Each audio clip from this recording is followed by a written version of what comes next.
Hello दोस्तों, नमस्ते। कैसे हैं आप सब? आशा करती हूँ आप सब स्वस्थ होंगे और मस्त होंगे।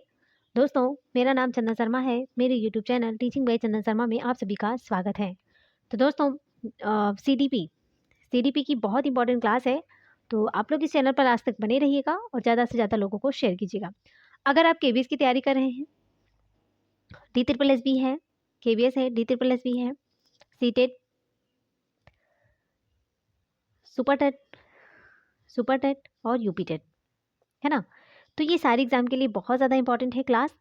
और अगर आप टीचिंग एग्ज़ाम की तैयारी कर रहे हैं तो उसके लिए बहुत ही ज़्यादा हेल्पफुल क्लास है। तो बस आप लोग अपना प्यार और विश्वास इस चैनल पर बनाए रखिए, आपको सफलता ज़रूर मिलेगी। और इससे पहले की जो मैंने क्लास आपको प्रोवाइड कर दी है उसको आप जाकर ज़रूर देख लीजिएगा, क्योंकि बहुत ही इंपॉर्टेंट क्लास है। सारे क्वेश्चंस प्रीवियस ईयर हैं। तो इस टाइम तो जो है कि डी ट्रिपल एस बी के क्वेश्चंस लेकर आ रही हूँ, बीच बीच में केबीएस भी होता है, सीटेट भी है, यूपी टेट, सुपर टेट, जो भी एग्जाम में क्वेश्चन पूछे गए हैं मैं वही क्वेश्चन लेकर आ रही हूँ। इससे आपको आइडिया लग जाए ना कि किस टाइप के आयोग क्वेश्चन पुट अप करेगा। तो चलिए हम चलते हैं अपने क्वेश्चन की तरफ। सबसे पहले स्क्रीन पर देख सकते हो हमारा पहला क्वेश्चन है, यदि आप शिक्षक की नौकरी पाने में असमर्थ रहते हैं तो आप क्या करेंगे? यदि आप शिक्षक की नौकरी पाने में असमर्थ रहते हैं तो आप क्या करेंगे? घर पर ट्यूशन देना शुरू करेंगे? जब तक आपको नौकरी नहीं मिलती तब तक घर में रहेंगे? दूसरी नौकरी करेंगे? शिक्षक के लिए आवेदन करना जारी रखेंगे?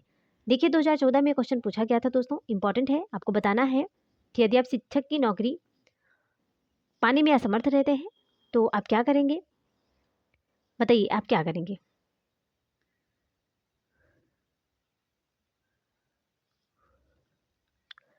तो दोस्तों यहाँ पर राइट आंसर हो जाएगा, शिक्षक के लिए आवेदन करना जारी रखेंगे, है ना? भाई शिक्षक की नौकरी पाने के लिए निरंतर आवेदन करते रहेंगे और तैयारी में भी जुटे रहेंगे। असफलताओं के कारणों को जानने और उन्हें सुधारने की कोशिश करेंगे ताकि शिक्षक बनकर भावी पीढ़ियों के भविष्य को उजागर किया जा सके। ठीक है, तो यहाँ पर राइट आंसर हो जाएगा चौथा।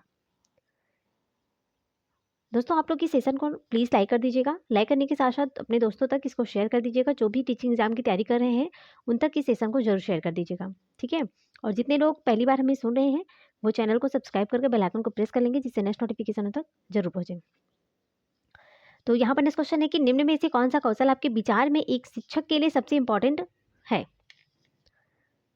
निम्न में से कौन सा कौशल है, निम्न में से कौन सा कौशल आपके विचार में एक शिक्षक के लिए सबसे अधिक इंपॉर्टेंट है?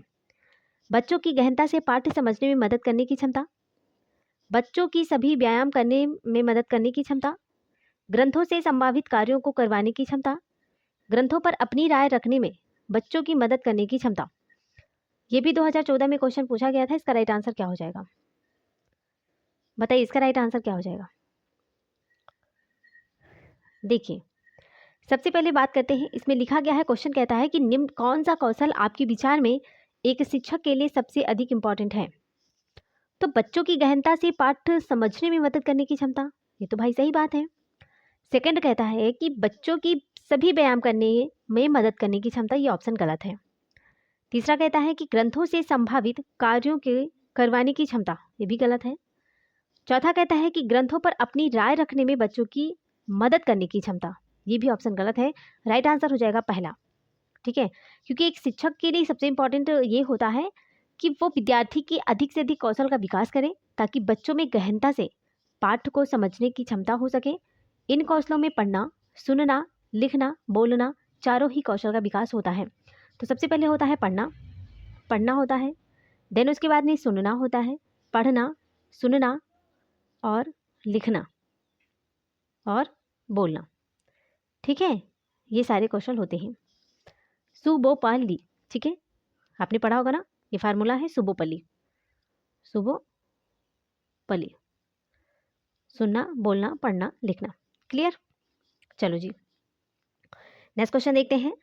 शिक्षक के लिए सबसे इंपॉर्टेंट क्या है? कक्षा में अनुशासन बनाए रखना, समय पर कक्षा में होना, छात्रों की कठिनाइयों को दूर करना, या फिर एक अच्छा वक्ता। शिक्षक के लिए सबसे इंपॉर्टेंट क्या है? जैसे आप शिक्षक बनोगे तो आपके लिए सबसे इंपॉर्टेंट क्या होगा कि आप कक्षा में अनुशासन बनाए रखेंगे? बताइए, समय पर कक्षा में रहेंगे, या फिर एक अच्छा वक्ता रहेंगे, या फिर छात्रों की कठिनाई को दूर करेंगे? तो देखिए शिक्षक का जो सबसे इंपॉर्टेंट कार्य होता है दोस्तों, वो होता है कि जैसे जो छात्र हैं, छात्र की जो कठिनाइयाँ हैं उनको दूर करेंगे हम, और जिससे छात्र बिना परेशान हुए अपनी शिक्षा को पाएंगे। छात्रों की जो कठिनाइयाँ होगी उसको दूर करने के लिए छात्र से निरंतर संपर्क भी बनाकर हम लोगों को चलना है, और उनके माता पिता से भी मिलते रहना है ना। तो यहाँ पर राइट आंसर हो जाएगा तीसरा, छात्रों की कठिनाइयों को दूर करना। क्लियर, छात्रों की कठिनाइयों को दूर करना। चलो जी आगे देखते हैं। नेक्स्ट क्वेश्चन कहता है, एक शिक्षक कक्षा में प्रश्न पूछता है। एक शिक्षक है जो कक्षा में प्रश्न पूछता है। ऑप्शन पहला कहता है कि छात्रों को व्यस्त रखने के लिए, सेकंड है अनुशासन बनाए रखने के लिए, या फिर छात्र का ध्यान आकर्षित रखने के लिए, या फिर पढ़ाने के लिए। ये भी 2014 में ही क्वेश्चन पूछा गया था दोस्तों। इसका राइट आंसर क्या हो जाएगा बताइए। भाई क्वेश्चन तो एक से एक है, ऐसे सोचो D++ भी ऐसे क्वेश्चन पुटअप करता है, उसकी वैकेंसी बहुत जल्द आने वाली है दोस्तों। एक शिक्षक है जो कक्षा में प्रश्न पूछता है, तो क्या करना चाहिए? एक शिक्षक जो होता है कक्षा में प्रश्न क्यों पूछता है? इसलिए पूछता है कि बच्चे जो हैं व्यस्त रहें, कि ऑप्शन तो गलत है। भाई शिक्षक कक्षा में प्रश्न इसलिए पूछता है अनुशासन बनाए रखने के लिए, नो, ऑप्शन दूसरा भी गलत है। पढ़ाने के लिए, गलत। तो एक शिक्षक कक्षा में प्रश्न इसलिए पूछता है क्योंकि छात्र का जो ध्यान है वो आकर्षित रखने, है ना, वो बच्चों का जो ध्यान हो आकर्षित रहे। आकर्षित करने का सबसे अच्छा तरीका यही होता है कि कक्षा में बच्चों से बीच बीच में प्रश्न पूछते रहें, है ना, जिससे छात्र की सक्रियता बनी रहे और कक्षा कक्ष गतिविधियों में निरंतरता भाग लेते रहे। तो यहाँ पर राइट आंसर हो जाएगा ऑप्शन तीसरा हो जाएगा। ठीक है, सबसे इंपॉर्टेंट है और सुटेबल आंसर भी है। ठीक है, बहुत अच्छा क्वेश्चन का लेवल, बहुत अच्छा है दोस्तों। हार्ड भी है, ये नहीं कह सकते कि बहुत ज़्यादा हार्ड है, बहुत ईजी ही है ना, और इजी नहीं कह सकते मैं, क्वेश्चन का लेवल तो इजी हो ही नहीं सकता भाई। D++ भी KBS के क्वेश्चन इजी थोड़ी होते हैं। चलो जी आगे देखते हैं। क्वेश्चन क्या कहता है कि एक शिक्षक एक छात्र का ध्यान कैसे सुधार सकता है। एक शिक्षक एक छात्र का ध्यान कैसे सुधार सकता है? आत्म निगरानी के द्वारा, अध्यापक की निगरानी के द्वारा, सॉरी प्रधान अध्यापक की निगरानी द्वारा, अवलोकन द्वारा, या फिर शिक्षक द्वारा दिलचस्प तरीके पेश करके। बताओ, एक शिक्षक है एक शिक्षक एक छात्र का ध्यान कैसे सुधार सकता है? बताओ, आत्म निगरानी के द्वारा ये तो गलत बात है भाई। प्रधान अध्यापक की निगरानी के द्वारा, ये भी ऑप्शन गलत है। अवलोकन के द्वारा, ये भी गलत है। तो यहाँ पर राइट आंसर हो जाए शिक्षक द्वारा दिलचस्प तरीके पेश करके। देखो, शिक्षक जो होता है वो कक्षा में शिक्षण व्यवस्था में शब्द और दृश्य तथा प्रभावी, किसका? शब्द और दृश्य मतलब सुनने और देखने, और प्रभावी तरीके से अधिगम प्रक्रिया को करके छात्र का ध्यान सुधार सकता है। छात्रों की सहभागिता तथा सामूहिक चर्चा और गतिविधि का संचालन जो होता है वो कक्षा कक्ष में करना चाहिए।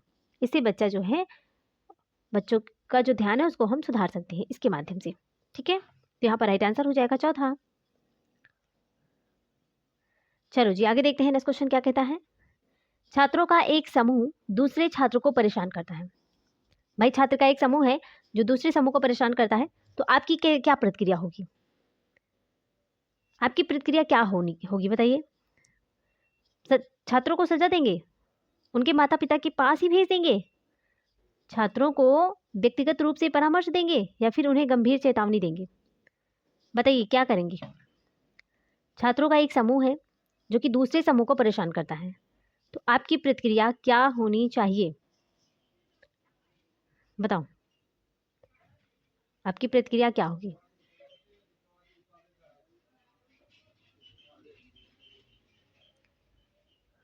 बताओ बच्चों। देखिए, यहाँ पर राइट आंसर हो जाएगा दोस्तों, छात्रों को व्यक्तिगत रूप से परामर्श देंगे।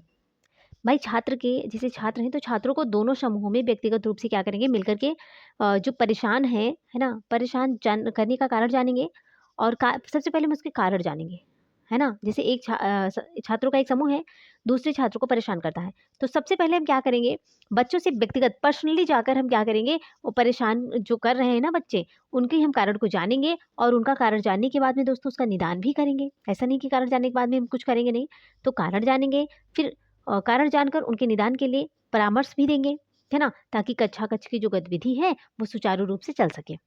ठीक है, तो यहाँ पर राइट आंसर हो जाएगा तीसरा। देखिए मैं कितने सरल भाषा में आपको समझा रही हूँ, है ना। तो ये क्लास इंपॉर्टेंट है दोस्तों, आप लोग एक बार ये पूरी क्लास देखकर देखिए, स्किप मत कीजिए। और ये पूरी क्लास आप लोग देखिए, आप सच में कहोगे कि मैम बहुत अच्छी क्लास है और मज़ा आ गया। आप लोग एक बार ट्रस्ट करके देखिए, क्लास बहुत ही इंपॉर्टेंट है और ये बहुत ही अच्छी है। यकीन मानिए DSSB में, और यहाँ से क्वेश्चन फंसेंगे दोस्तों। और मैं आपको प्रीवियस ईयर इसलिए पहले करवा रही हूँ जिससे आप अंदाज़ा लगा सकते हो कि आयोग क्वेश्चन कैसे पूछ सकता है ना। चलो जी, आगे देखते हैं। नेक्स्ट क्वेश्चन है, बायोगॉस्की के सिद्धांत में अंतर्निहित क्या है। बायोगॉस्की के सिद्धांत में अंतर्निहित है, बच्चे अपने स्वयं के मुकाबले कम IQ वाले बच्चे के साथ सबसे अच्छा सीखेंगे। लो जी, आगे देख लेते हैं। सहयोगात्मक रूप से समस्या को हल करेंगे, एक दूसरे का व्यक्तिगत कार्य करेंगे, प्रारंभिक चरण के पश्चात कठिन प्रश्नों को हल करने में बच्चे किसी का समर्थन नहीं करेंगे। बताइए इसका राइट आंसर क्या हो जाएगा। बायोगॉस्की के सिद्धांत में अंतर्निहित है क्या है, बायोगॉस्की के सिद्धांत में क्या अंतर्निहित है।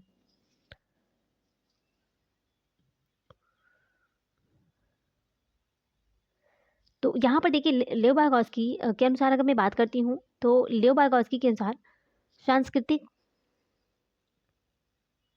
सांस्कृतिक विकास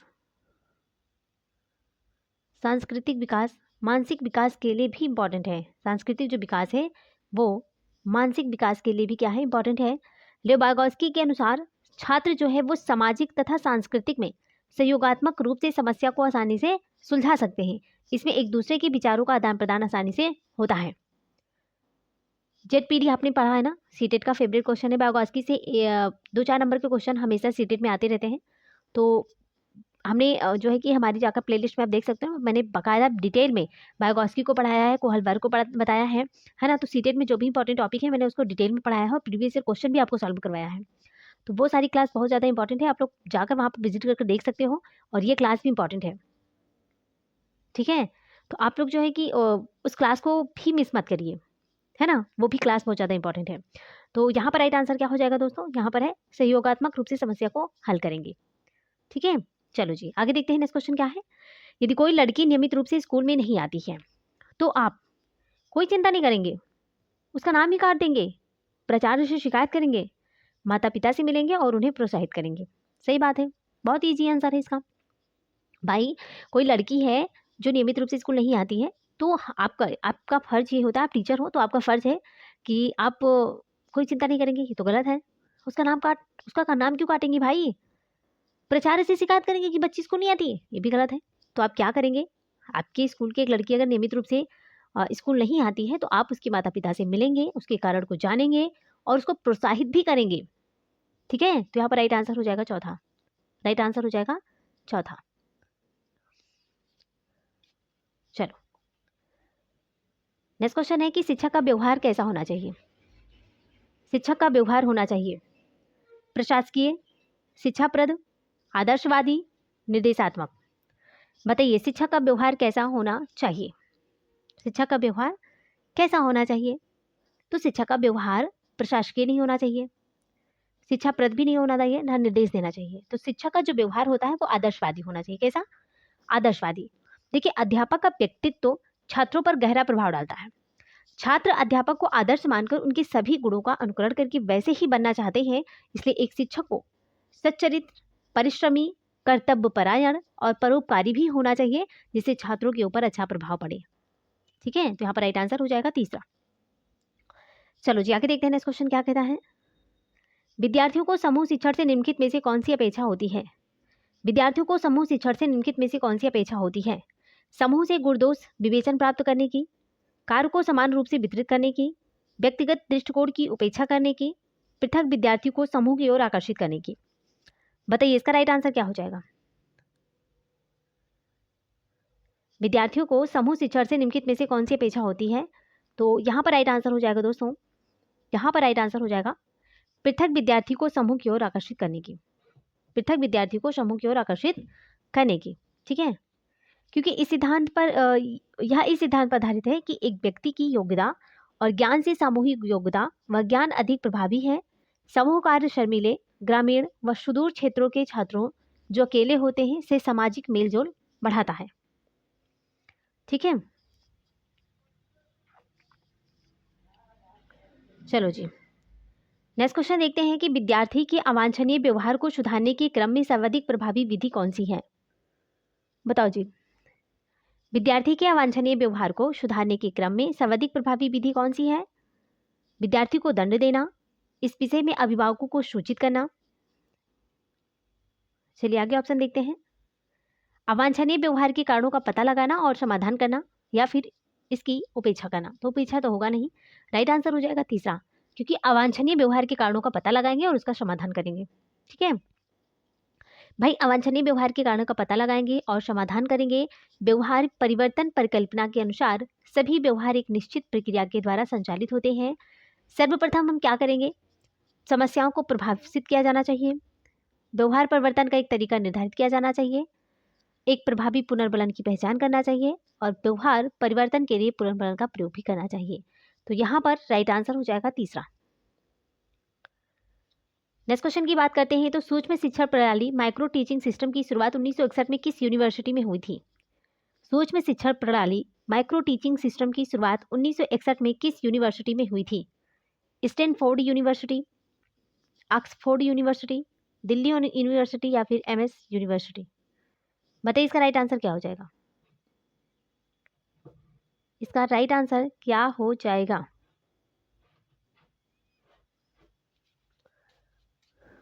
देखिए, सूक्ष्म शिक्षा प्रणाली माइक्रो टीचिंग सिस्टम की शुरुआत 1961 में किस यूनिवर्सिटी में हुई थी? तो यहाँ पर राइट आंसर हो जाएगा स्टैनफोर्ड यूनिवर्सिटी। ऑप्शन पहला इज द राइट आंसर। ठीक है, सूक्ष्म शिक्षण की संकल्पना का जो विकास था ड्वेट ए एलन तथा उनके सहयोगियों के द्वारा अमेरिका में स्टैनफोर्ड यूनिवर्सिटी के द्वारा किया गया। इसका मुख्य उद्देश्य था अध्यापक प्रशिक्षण में सुधार करना। क्या था? अध्यापक प्रशिक्षण, अध्यापक प्रशिक्षण में सुधार करना। भारत में यह प्रथम बार 1970 में, कब? भारत में यह प्रथम बार 1970 में central for advance study in education के द्वारा बड़ौदा में प्रयोग किया गया। कहाँ पर? बड़ौदा में। कहाँ पर दोस्तों? बड़ौदा में प्रयोग किया गया। ठीक है, चलो आगे देखते हैं। नेक्स्ट क्वेश्चन है कि विद्यालय के अनुशासन का मुख्य उद्देश्य क्या है? विद्यालय के अनुशासन का मुख्य उद्देश्य क्या है? स्टाफ और विद्यार्थियों की सुरक्षा सुनिश्चित करना, शिक्षण के लिए एक अनुकूल माहौल प्रदान करना, एक और दो, दोनों या फिर उपयुक्त में से कोई नहीं? बताइए विद्यालय के अनुशासन का मुख्य उद्देश्य क्या है दोस्तों? तो यहाँ पर राइट आंसर हो जाएगा पहला और दूसरा दोनों। भाई, स्टाफ और विद्यार्थियों की सुरक्षा सुनिश्चित करेंगे और शिक्षण के लिए एक अनुकूल माहौल को भी प्रदान करेंगे। ठीक है, तैयार करेंगे। तो सब यहाँ पर राइट आंसर हो जाएगा पहला और दूसरा दोनों। क्लियर? चलो जी आगे देखते हैं नेक्स्ट क्वेश्चन क्या कहता है। भाषा का व्यवहारिक ज्ञान सिखाया जाता है विद्यालय में, भाषा प्रयोगशाला में, भाषा शिक्षण में या फिर भाषा शिक्षा में? तो भाषा का जो व्यवहारिक ज्ञान है वो सिखाया जाता है कहाँ पर? भाषा का व्यवहारिक ज्ञान सिखाया जाता है भाषा प्रयोगशाला में। ऑप्शन दूसरा इज द राइट आंसर। कहाँ पर? भाषा प्रयोगशाला में। भाई, भाषा प्रयोगशाला में भाषा छात्रों को स्वतः सीखने में सामर्थ्य बनाती है।